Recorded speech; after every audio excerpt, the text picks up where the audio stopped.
Hello friends, graphic ডিজাইনের ষষ্ঠ পর্বে আপনাকে স্বাগতম।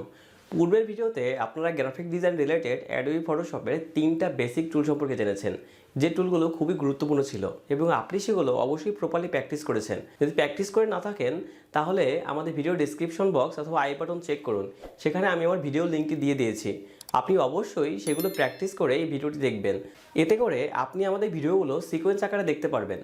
এবং আপনি যদি ভিডিওগুলো সিকোয়েন্স আকারে দেখেন তাহলে গ্রাফিক ডিজাইন সম্পর্কে আপনি একটা প্রপার ধারণা পাবেন।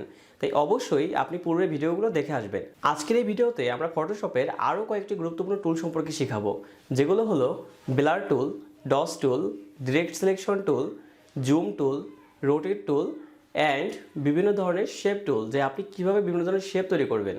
তাই চলুন কথা না বাড়িয়ে আমরা সরাসরি স্ক্রিনে চলে যাই। আমরা স্ক্রিনে চলে আসলাম। আজকে যে টুলগুলো নিয়ে আলোচনা করা হবে তার ভিতর সর্বপ্রথম যে টুলটা আমাদের আছে সেটা হলো আমাদের কি বেলার টুল। বেলার টুলের মূলত কাজটা কি? বেলার টুলটা করবে কি, যে আপনার কোনো একটা ইমেজকে, ধরুন আপনি চাচ্ছেন যে আপনার যে ব্যাকগ্রাউন্ডটা আছে বা আপনার যে ইমেজটা আছে সেটা চাচ্ছেন কি যে আপনি আরও একটু ঘোলাটে করতে, তো সেই ক্ষেত্রে আপনার এই বেলার যে টুলটা আছে সেটা কাজে লাগবে। তো সেটার জন্য আমি একটা ইমেজকে ওপেন করে নিই যাতে করে আপনাদের বুঝতে সুবিধা হয়। আমি এখান থেকে এই ইমেজটাকে নিয়ে নিচ্ছি। তো আমাদের ইমেজটা অন হয়ে গেল। এবার আপনি চাচ্ছেন এই ইমেজটার কিছু অংশ ব্লার করতে।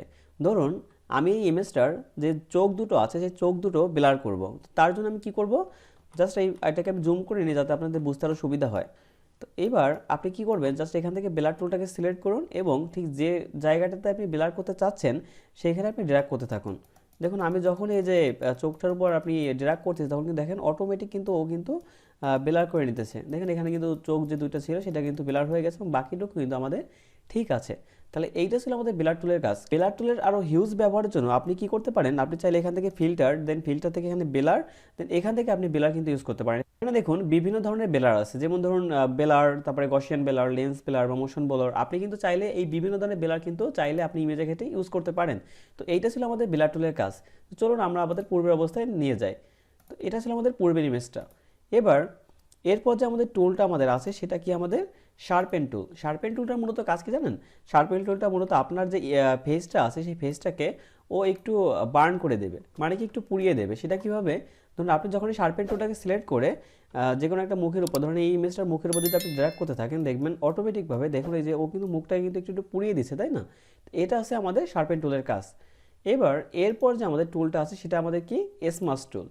স্মাশ টুলটা মূলত কী করবে, আপনার যে ইমেজটা আছে, ধরুন আপনি চাচ্ছেন কি এই যে ফেসটা আমাদের আছে এখানে দেখেন কিছু কিছু কিন্তু হালকা কিছু কিছু ফোঁটা ফোঁটা দেখা যাচ্ছে বা স্কিনে কিছু দাগ দেখা যাচ্ছে।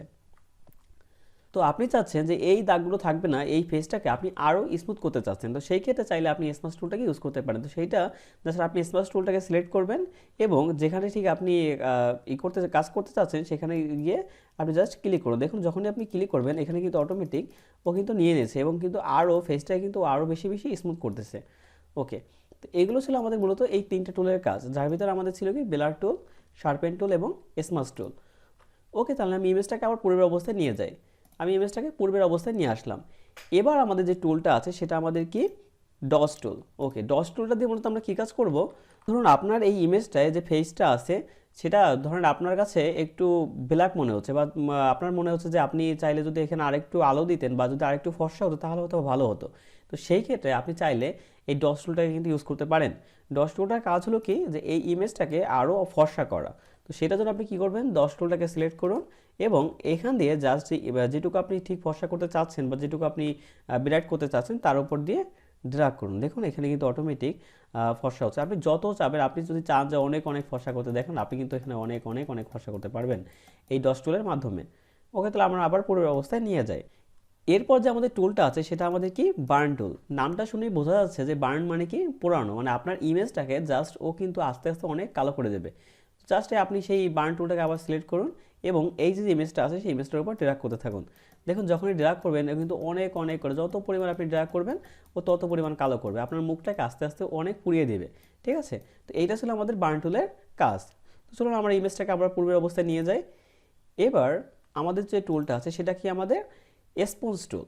এই স্পঞ্জ টুলটা কী করবে জানেন, ডস টুল এবং বার্ন টুলের কম্বিনেশন। মানে ও কিছু সাদা অংশ নেবে, কিছু ব্ল্যাক অংশ নেবে। আচ্ছা, ইমেজে যে ব্ল্যাক অ্যান্ড হোয়াইট যে ভাবটা থাকে সেই কাজটা আপনি চাইলে এই স্মুজ টুলের মাধ্যমে করতে পারেন। দেখুন জাস্ট আপনি স্মুজ টুলটাকে সিলেক্ট করুন এবং এই ফেসটার উপর আবার ড্র্যাগ করতে থাকুন। দেখুন এখানে কিন্তু কি করতেছে, ও ইমেজটাকে আস্তে আস্তে কিন্তু ব্ল্যাক অ্যান্ড হোয়াইট এই দুটো কিন্তু একসাথে করতেছে।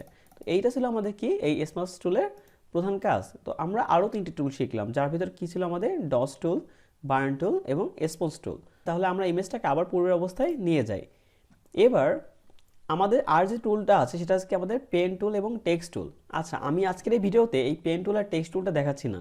এর কারণ কি জানেন কেন আমি এই দুটো স্কিপ করতেছি? কারণ ফটোশপের ভিতর সব থেকে গুরুত্বপূর্ণ এবং সব থেকে হিউজ ব্যবহার যে টুলটার হয় সেটা কিন্তু এই পেন টুল। এবং এই পেন টুল নিয়ে আমি চাচ্ছি আপনাদের জন্য সম্পূর্ণ আলাদা একটা ভিডিও তৈরি করতে, এবং সেই ভিডিওতে পেন টুলের সমস্ত বিস্তারিত কিন্তু আপনি সেখানে শিখতে পারবেন এবং টেক্সট টুলটার ব্যবহারও আপনি সেখানে প্রপারলি শিখতে পারবেন। এজন্য আমি এই দুইটা টুলকে আলাদাভাবে রেখেছি এবং এই দুইটা টুল সম্পর্কে আমি আপনাদের সম্পূর্ণ একটা ভিডিওতে প্রপার গাইডলাইন দেওয়ার ট্রাই করব। ওকে, চলুন তাহলে আমরা পরের টুলটায় চলে যাই। এরপরে যে আমাদের টুলটা আছে সেটা কি আমাদের পাথ সিলেকশন টুল বা ডিরেক্ট সিলেকশন টুল। তো এইটা দিয়ে মূলত কী কাজ করা হয়? এইটা দিয়ে কাজ করার আগে আমি আপনাদের আর একটা টুল সম্পর্কে প্রপার ধারণা দিয়ে নিই, তাহলে আপনি এই টুলটা সম্পর্কে আরও ভালোভাবে বুঝতে পারবেন। তো চলুন এইটা নিয়ে কাজ করার জন্য আমরা একটা সাদা পেজ অন করে নিই। তো আমরা একটা জাস্ট এখানে একটা পেজ নিয়ে নিলাম। এবার তারপরে যে টুলটা আমাদের আছে এই টুলটা আপনারা আমাদের আগের ভিডিওতে কিন্তু জাস্ট কিছু কিছু ধারণা আপনারা পেয়েছেন। তার ভিতর কি আমাদের রেক্টেঙ্গুলার টুল আছে, ইলিপস টুল আছে, ট্রায়াঙ্গুলার, পলিগোনাল, লাইন টুল এবং কাস্টম শেপ টুল। আপনি এই টুলগুলোর সাহায্যে আপনি বিভিন্ন ধরনের শেপ ক্রিয়েট করতে পারেন। সেটা কীভাবে? ধরুন আপনি চাচ্ছেন কি যে একটা বক্স তৈরি করতে। তো দেখুন এখানে জাস্ট সিম্পল এটা ক্লিক করুন, দেখুন এখানে কিন্তু একটা বক্সের মতো করে তৈরি হয়ে গেছে।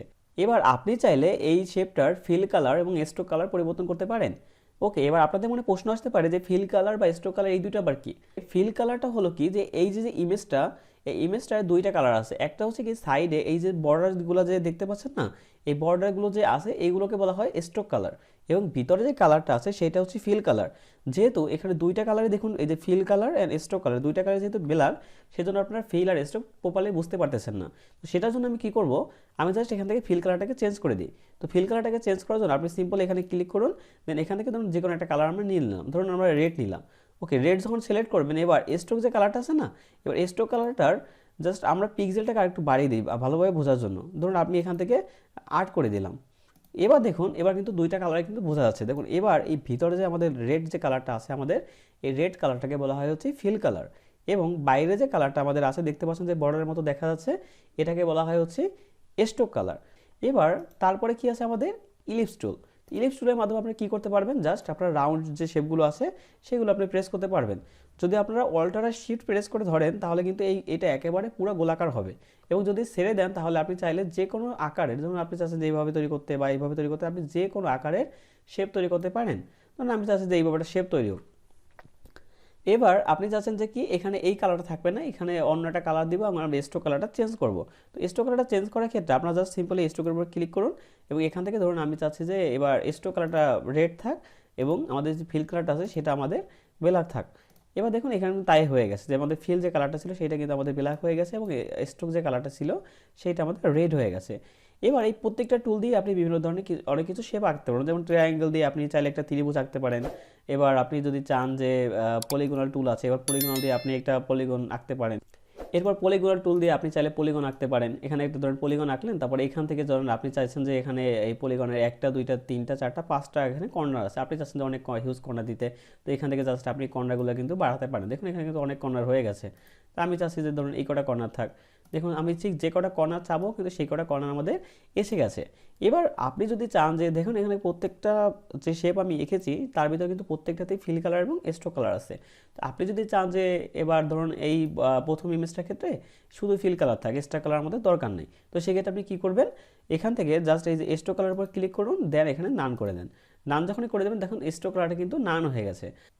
ওকে, ধরুন আপনি এই শেপটাকে তো চাচ্ছেন কি যে ফিল কালারটা না থাকুক এবং স্ট্রোক কালারটা থাকুক, তাহলে সেক্ষেত্রে আপনি কী করবেন, জাস্ট এই ফিল কালারটাকে আপনি এখান থেকে নান করে দেবেন। দেখুন এখানে ফিল কালার কিন্তু নান হয়ে গেছে এবং স্ট্রোক কালারটা কিন্তু রয়েছে। তো এইভাবে আপনি চাইলে এই যে টুলগুলো আছে সেখানের মাধ্যমে বিভিন্ন ধরনের শেপ তৈরি করতে পারেন। যে টুলটা আমাদের আছে সেটা কি লাইন টুল। লাইন টুলের মাধ্যমে কী করতে পারেন, আপনি জাস্ট লাইন ড্র করতে পারেন।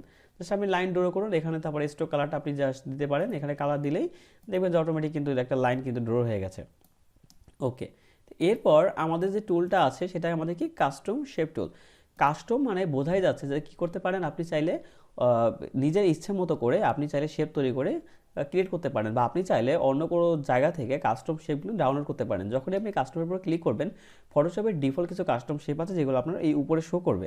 দেখুন এখানে কিন্তু শেপ লেখা আছে এবং এখানে বিভিন্ন ধরনের শেপ আছে, কিন্তু লিপ ট্রিজ বা ওয়াইল্ড অ্যানিমালস, বোর্ডস, এরকম হিউজ কিন্তু আমাদের শেপ কিন্তু এখানে আছে। তো আপনি যে কোনো একটা শেপের উপর ধরুন আমি চাচ্ছি কি একটা নৌকা নিতে, তো আমি বোটের উপর জাস্ট সিম্পলি ক্লিক করলাম এবং এখান থেকে একটা জাস্ট নৌকার উপর সিলেক্ট করলাম এবং সেটা আমি এখানে আঁকুন। দেখুন এখানে যখনই আপনি আঁকবেন, আঁকার পরে দেখবেন যে এখানে কিন্তু একটা এই নৌকা কিন্তু আমাদের আঁকা হয়ে গেছে অটোমেটিক। দেখুন এখানে কিন্তু আমাদের আঁকা হয়ে গেছে। তো এইভাবে আপনি চাইলে বিভিন্ন ধরনের শেপ নিয়ে বা কাস্টম শেপ নিয়ে কিন্তু আপনি চাইলে কাজ করতে পারেন।